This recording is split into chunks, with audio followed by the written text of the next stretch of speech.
Shalom Bapak Ibu yang dikasihi Tuhan, selamat bertemu kembali. Harapan dan doa saya Bapak Ibu tetap semangat mengiring Tuhan dan tetap kuat menjalani hidup ini, mengerjakan segala sesuatu dengan selalu mengandalkan Tuhan. Pada hari ini kita akan kembali merenungkan firman Tuhan bersama-sama dari Yakobus pasal 3 ayat 13 sampai 18. Namun sebelumnya mari kita tunduk kepala, kita berdoa. Bapa, kami berterima kasih karena kembali Tuhan berikan kesempatan untuk boleh merenungkan, belajar dari firman Tuhan. Kami berdoa supaya hikmat dari Tuhan itu memenuhi kehidupan kami, supaya kami dapat memahami apa yang Tuhan kehendaki. Kami berdoa renungan pagi ini dipimpin diberkati Tuhan. Di dalam nama Yesus, kami berdoa menyambut kebenaran firman-Mu. Haleluya. Amin. Nah, saudara-saudara yang terkasih, mari kita membaca nats kita dari Yakobus pasal 3 ayat 13 sampai ayat yang ke-18 yang berkata, siapakah di antara kamu yang bijak dan berbudi? Baiklah ia dengan cara hidup yang baik menyatakan perbuatannya oleh hikmat yang lahir dari kelemah lembutan. Jika kamu menaruh perasaan iri hati dan kamu mementingkan diri sendiri, janganlah kamu memegahkan diri dan janganlah berdusta melawan kebenaran. Itu bukan hikmat yang datang dari atas, tetapi dari dunia, dari nafsu manusia, dari setan-setan. Sebab di mana ada iri hati dan mementingkan diri sendiri, di situ ada kekacauan dan segala macam perbuatan jahat. Tetapi hikmat yang dari atas adalah pertama-tama murni, selanjutnya pendamai, peramah, penurut, penuh belas kasihan, dan buah-buah yang baik, tidak memihak dan tidak munafik. Dan buah yang ditabur dari kebenaran ditaburkan dalam damai untuk mereka yang mengadakan damai. Nah, demikian pembacaan firman Tuhan, saudara-saudara.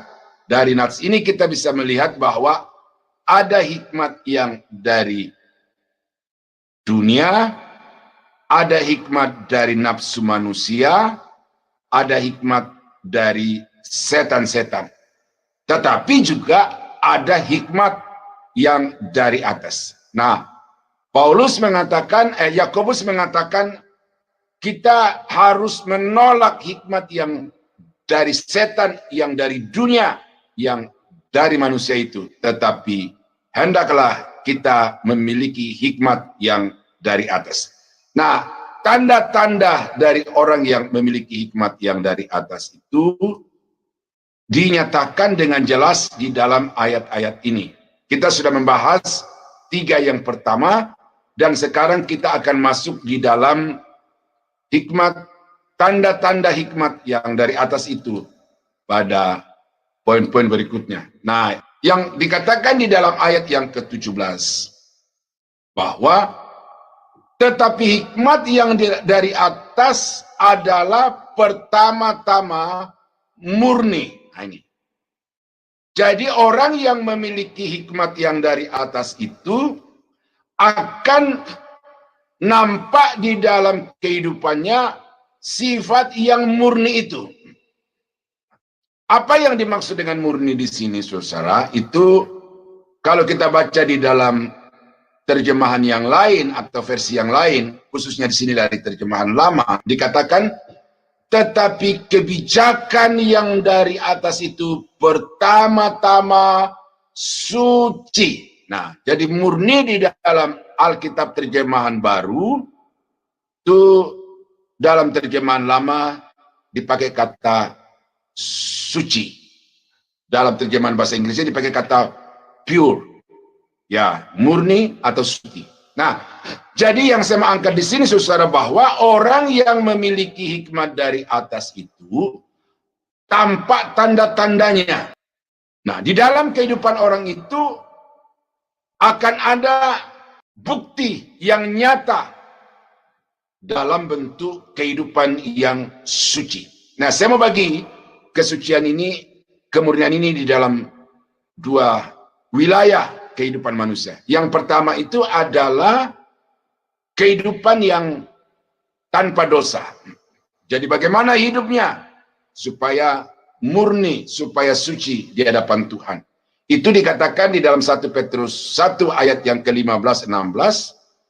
Tetapi hendaklah kamu menjadi kudus di dalam seluruh hidupmu, sama seperti Dia yang kudus, yang telah memanggil kamu.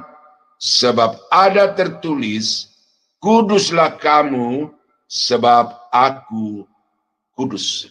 Nah, jadi kalau kita memiliki hikmat yang dari atas, maka kita akan berjuang untuk mencapai standar kesucian sama seperti Allah.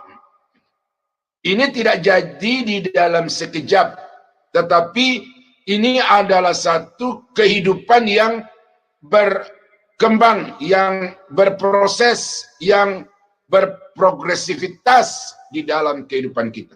Ini berarti orang yang memiliki hikmat yang dari atas itu akan selalu berjuang di dalam kehidupannya untuk menjauhkan diri dari segala dosa, dari segala kejahatan, dan berjuang untuk memiliki kemudian menerapkan di dalam kehidupannya praktek-praktek kehidupan yang suci, yang benar, yang berkenan kepada Tuhan. Nah, dengan demikian gampang kita menilai atau mengukur sejauh mana seseorang itu sungguh telah memiliki hikmat yang dari atas, maka di dalam praktek kehidupannya itu akan terlihat bagaimana di dalam rumah tangganya, dalam relasi sesama anggota rumah tangga, anggota keluarga, kata-katanya, sikap hidupnya, perbuatannya, di dalam pekerjaannya. Kita akan melihat apa yang dia kerjakan di sana, apakah dia mengerjakan di dalam kesucian, mengerjakan sesuai dengan aturan, atau memanipulasi situasi, memanipulasi sistem untuk kepentingan diri sendiri. Saya mendapat satu cerita, saudara. Ada seorang Kristen yang dipercaya untuk menjadi rekanan dari sebuah bank untuk menangani masalah teknik komputer di bank itu.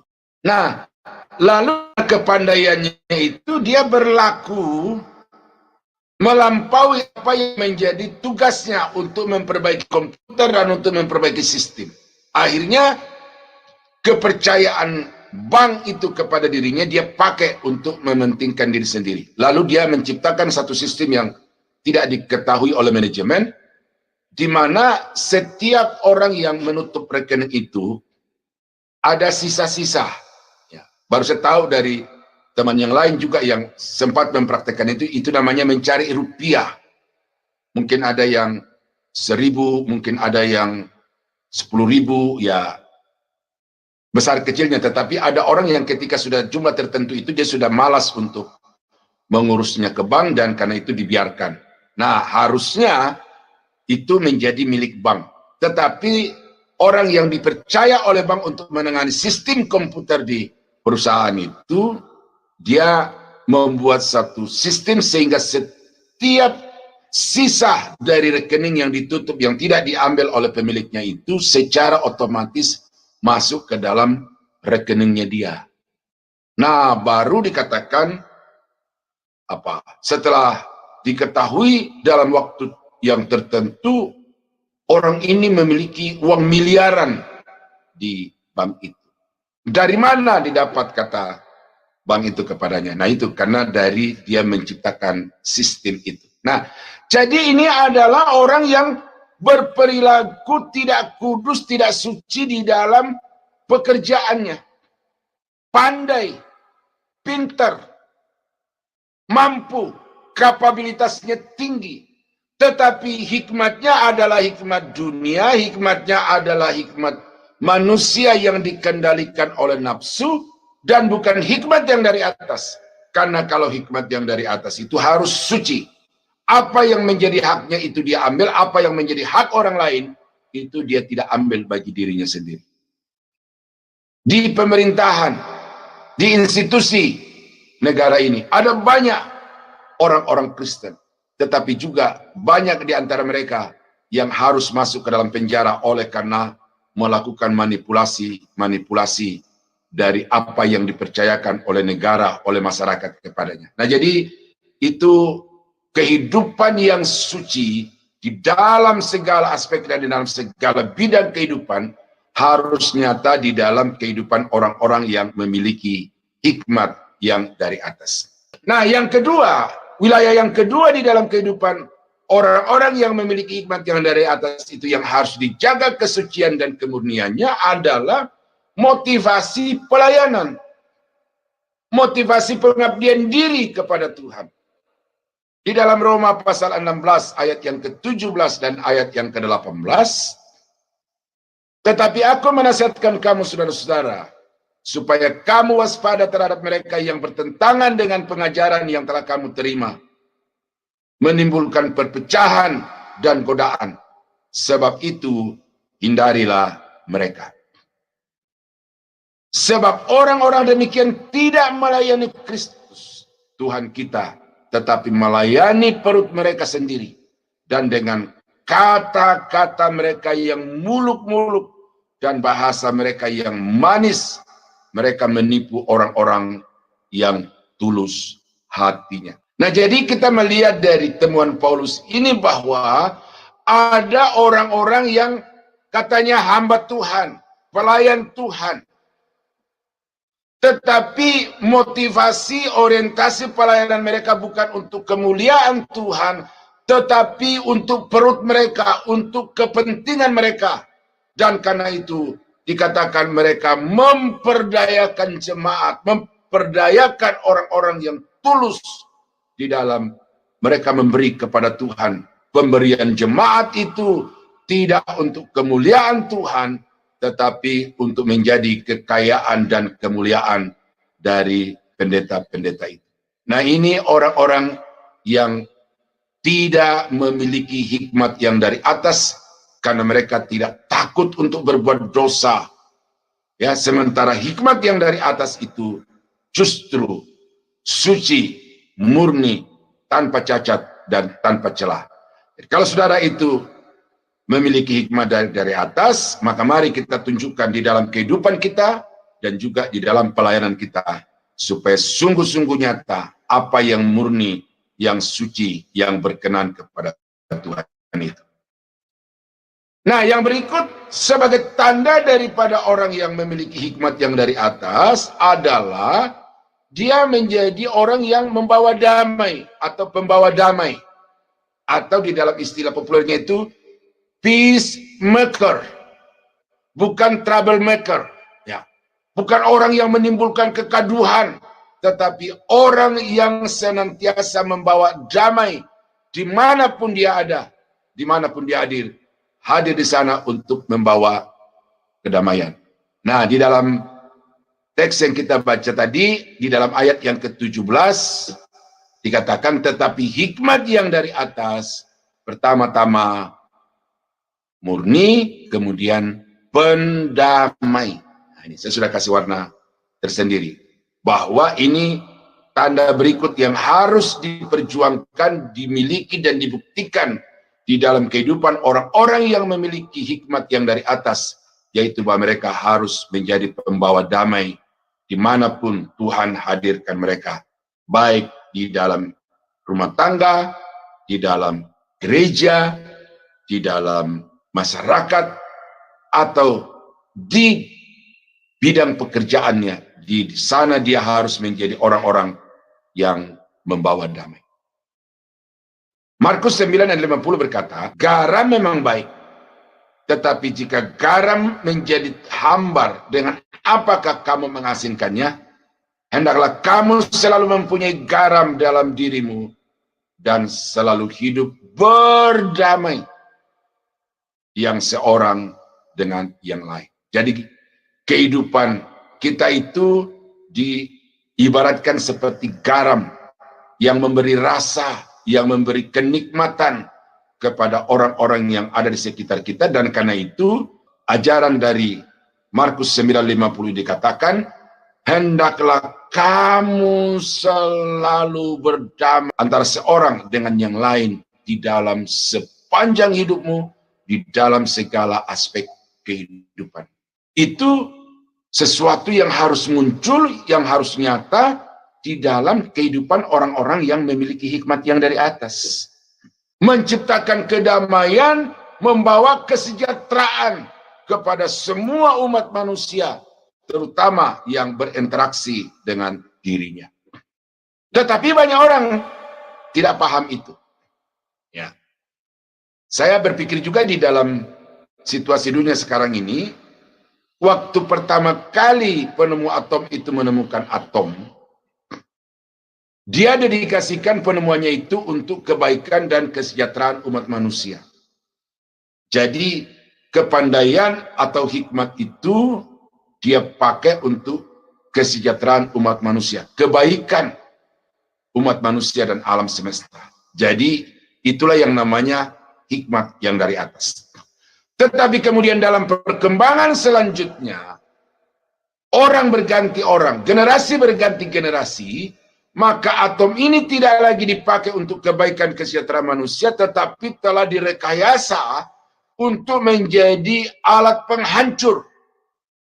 Kita sudah kenal sejarah dunia, Perang Dunia Kedua itu.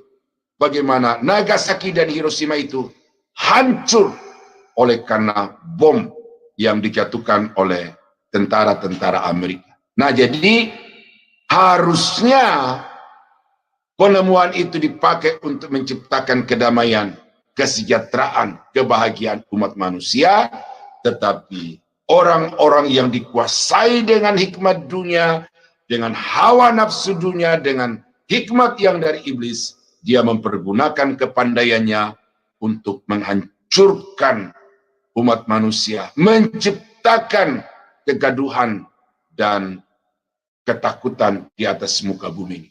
Bagaimana di Rusia, Ukraina, bagaimana di Israel, Hamas, ya, Hizbullah sekarang ini, itu dikuasai oleh hikmat dunia, oleh hawa nafsu kedagingan, dan oleh kuasa setan. Sehingga yang ada di dalam hati mereka adalah membunuh, membinasakan, dan melenyapkan. Itu bukan hikmat yang dari atas. Itu bukan anak-anak Allah. Karena dalam Matius pasal 5 ayat 9 dikatakan, berbahagialah orang yang membawa damai, karena mereka akan disebut anak-anak Allah.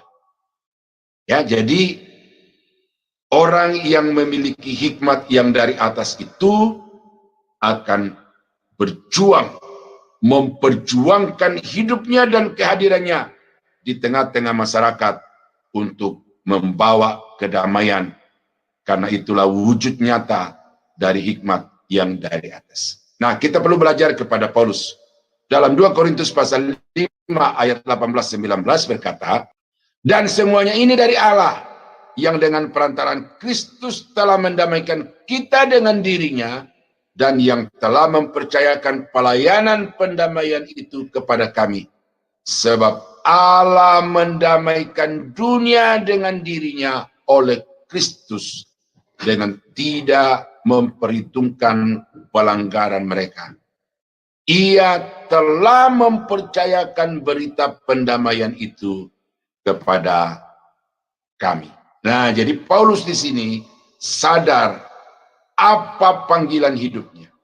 Sadar apa tujuan diberikan Tuhan, pengetahuan Alkitab yang benar itu kepada dirinya adalah supaya dia pergi dan membawa kabar pendamaian itu kepada semua orang-orang berdosa untuk berbalik kepada Allah. Inilah tandanya orang yang memiliki hikmat yang dari atas, yaitu dia mempergunakan hikmat dan kepandaian untuk kesejahteraan umat manusia, untuk kebaikan umat manusia, dan untuk pulihnya hubungan antara orang berdosa dengan Allah yang Maha Suci. Itulah orang-orang yang memiliki hikmat yang dari atas, akan selalu berupaya untuk menciptakan kedamaian di tengah-tengah dunia ini.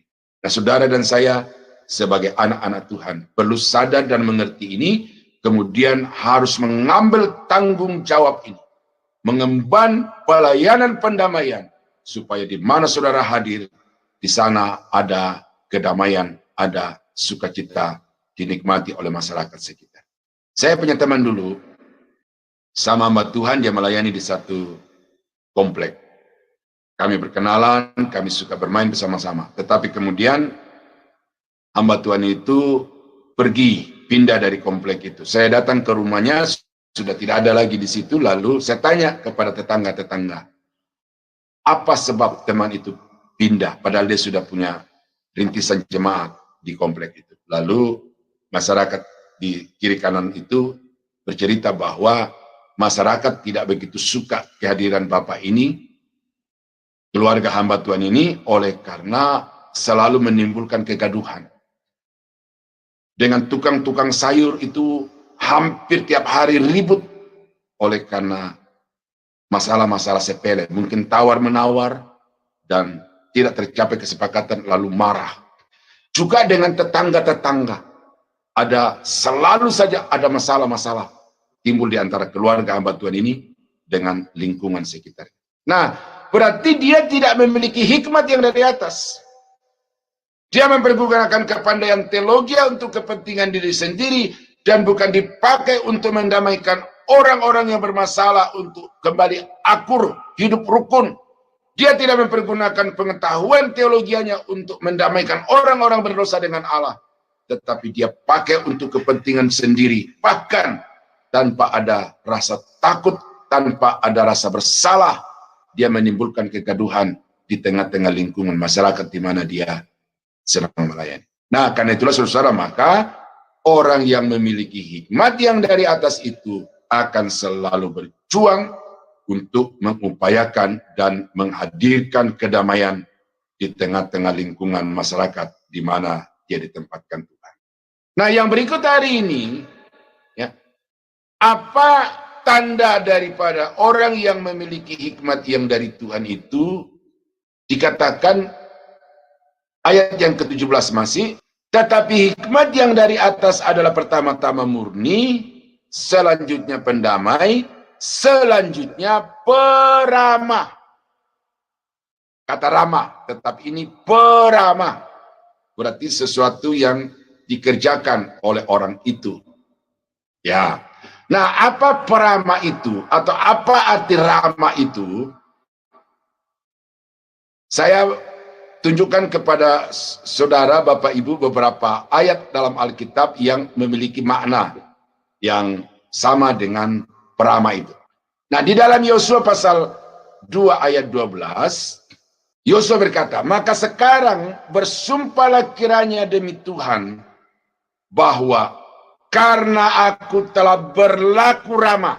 Nah, berlaku ramah artinya peramah terhadapmu, terhadap bangsa Israel, kamu juga akan berlaku ramah terhadap kaum keluargaku, dan berikanlah kepadaku suatu tanda yang dapat dipercaya. Nah, jadi di sini kita ketemu satu frasa yang berkata berlaku ramah. Jadi Yosua telah menunjukkan keramahan itu kepada bangsa Israel.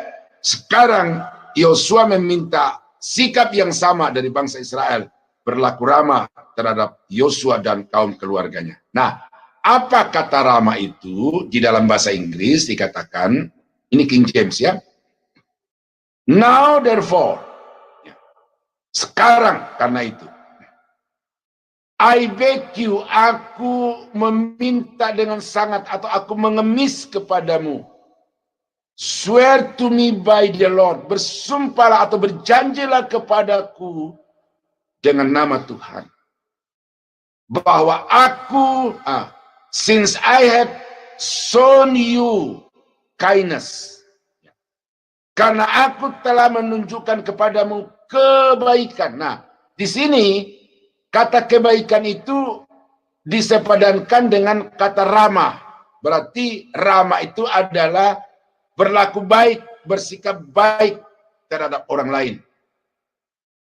That you also will show kindness. Dan karena itu juga engkau harus menunjukkan kepadaku kebaikan kepada keluarga ayahku, dan memberikan kepadaku tanda yang benar yang dapat dipercaya.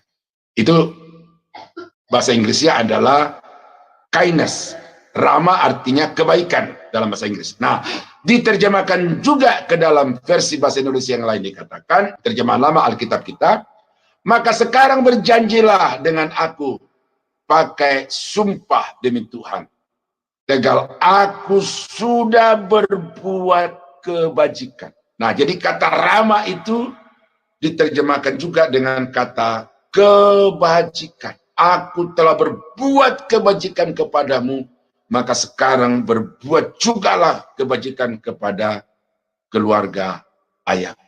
Nah, jadi kata Rama, ya ini saya mau telusuri dulu ini, kata Rama ini, supaya saudara tahu bahwa Rama itu adalah melakukan bersikap baik, berperilaku baik terhadap orang-orang yang sudah berbuat baik kepada kita, atau bahkan kepada orang-orang yang berbuat jahat kepada kita.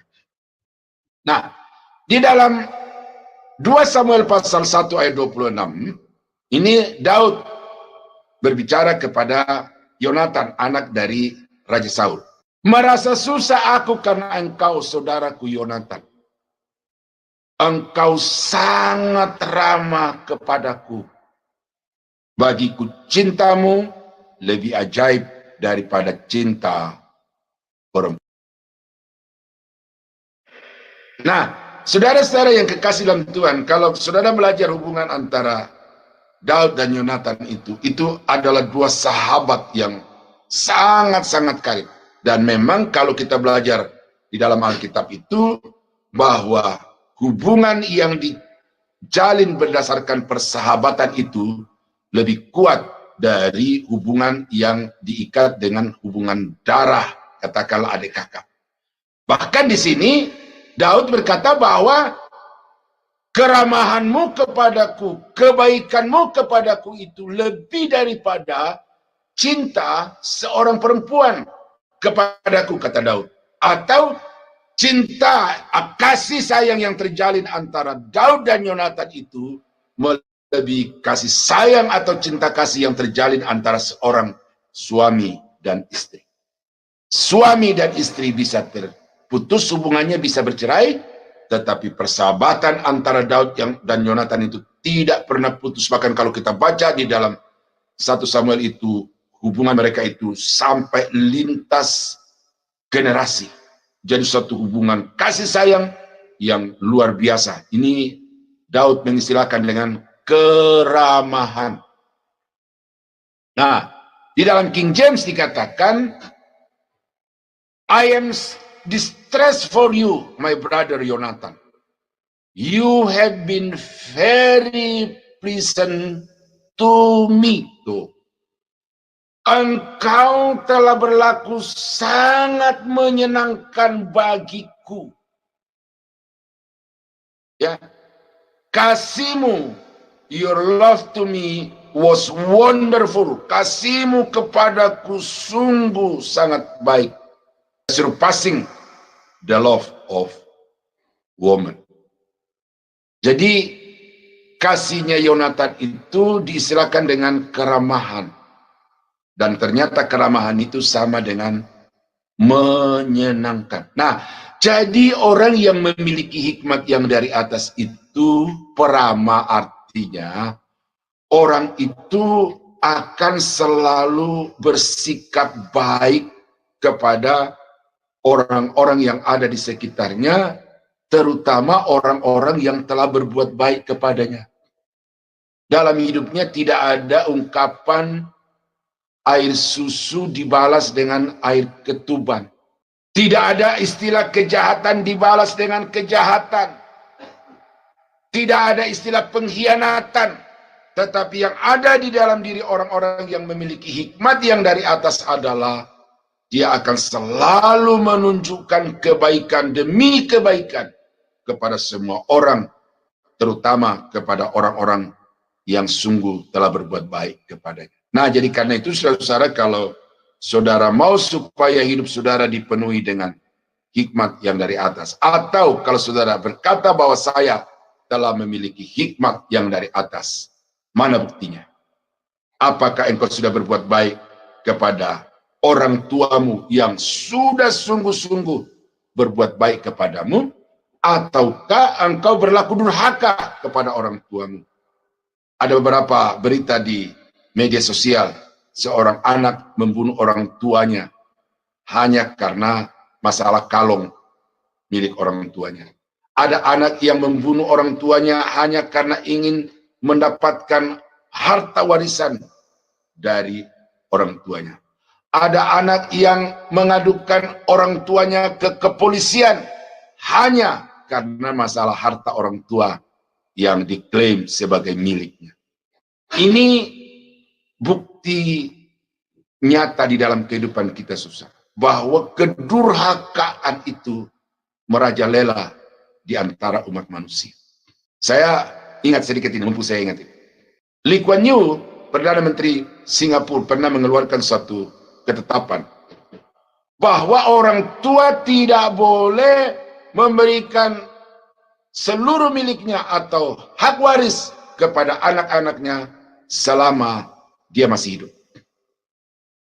Karena terbukti bahwa ada temannya yang begitu kaya raya, dan dengan kasihnya yang begitu besar kepada anaknya, dia masih hidup, lalu dia limpahkan semua harta kekayaannya kepada anak-anaknya. Dan akhirnya anak-anaknya itu menterlantarkan dia, bapaknya ini, temannya si Lee Kuan Yew ini, akhirnya untuk menyambung hidup, maka dia duduk sebagai pengemis di pinggir jalan. Ketika diketahui oleh Lee Kuan Yew akan kenyataan itu, akhirnya dia keluarkan satu ketetapan bahwa dilarang bagi orang-orang tua selama dia masih hidup untuk melimpahkan harta kekayaannya kepada anak-anaknya, mengantisipasi jangan sampai pengalaman temannya itu menjadi terulang lagi di masa yang akan datang. Nah, jadi anak-anak mendurhaka kepada orang tua, tandanya dia tidak memiliki hikmat yang dari atas.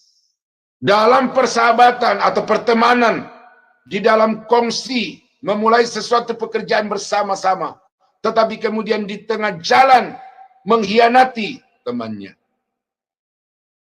Ada cerita baru, ya, segar di ingatan saya. Teman diundang untuk mengajar di sekolah di mana teman ini sedang merintis sekolah Alkitab itu. Saya juga pernah hadir di situ untuk mengajar.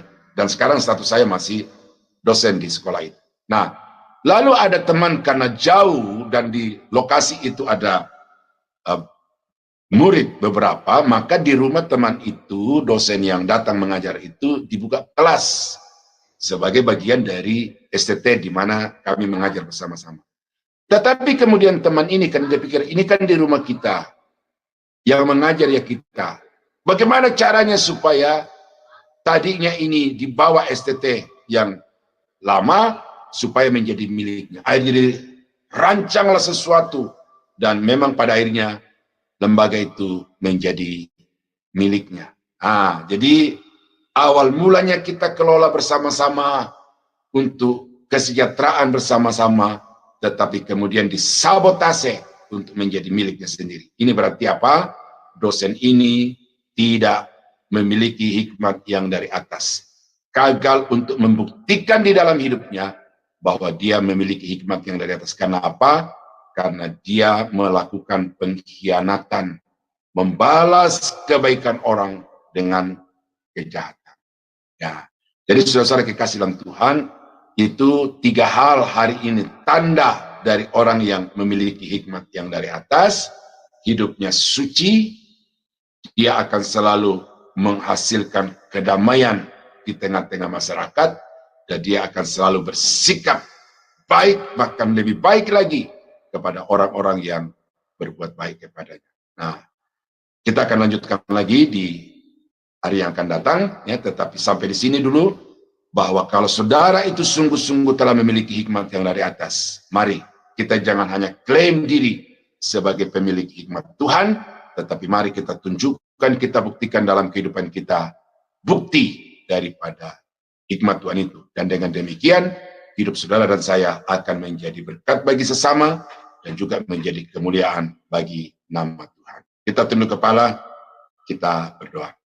Bapa, terima kasih kami sudah mendapatkan pengajaran yang lebih jauh dari Yakobus pasal 3, 13-18. Tolong kami Bapa supaya kami mampu untuk menunjukkan di dalam hidup kami sebagai orang-orang yang telah memiliki hikmat Tuhan itu dengan selalu menjaga kehidupan yang suci dalam kehidupan dan pelayanan, dengan selalu membawa pendamaian bagi lingkungan di mana kami berada, dan juga dengan selalu membalas perbuatan-perbuatan orang kepada kami dengan kebaikan dan kebaikan. Terima kasih Bapa, firman-Mu yang sudah kami dengar pada pagi hari ini, kiranya termaterai di dalam hati kami, supaya dimanapun kami berada, kami akan selalu menampilkan diri sebagai pemilik hikmat yang dari Tuhan. Kami berdoa mengucap syukur untuk firman-Mu, dalam nama Yesus. Haleluya. Amin.